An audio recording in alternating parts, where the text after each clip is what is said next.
পাশে 3 ইঞ্চি কাপড় নিতে হবে, নিয়ে ঠিক মাঝখান থেকে কুচিগুলো ধরতে হবে।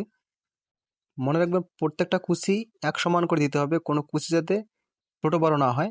প্রত্যেকটা কুচি এক সমান করে এইভাবে দিয়ে নেবেন।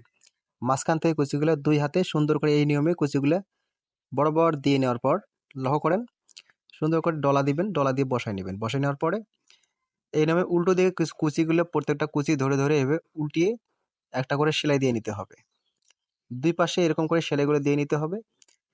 কুচিগুলো প্রত্যেকটা কুচি সমানভাবে উল্টিয়ে নেবেন, নিয়ে 2 পাশে এইভাবে কুচিগুলো উল্টিয়ে উল্টিয়ে একটা করে সেলাই দিয়ে নেবেন। সুন্দর একটা হাতার ডিজাইন হবে ইনশাল্লাহ। তো লক্ষ্য করেন অবশ্যই আপনি শিখতে পারবেন। তারপর হাতার মাঝখানে আপনি ফাড়াই দিবেন, ফাড়াই দেওয়ার পরে হাতার মাঝখান থেকে এই নিয়মে জয়েন করতে হবে।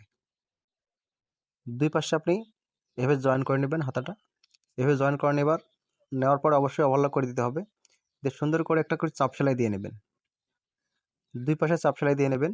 নেওয়ার পরে হাতার মাপ অনুযায়ী আপনি মহড়াটা সুন্দর করে কাটিং করে দেবেন। দেওয়ার পরে মুহুরিতে এই নিয়মে একটা পট্টি বসায় দিবেন। ভিডিও ভালো লাগলে অবশ্যই লাইক কমেন্ট শেয়ার করবেন। এরকম নতুন নতুন ভিডিও পেতে চ্যানেলটা অবশ্যই সাবস্ক্রাইব করে রাখবেন। পেজ থেকে দেখলে চ্যানেলটা ফলো করে রাখবেন ইনশাআল্লাহ। শেষে পুঁতি জয়েন করে দিবেন।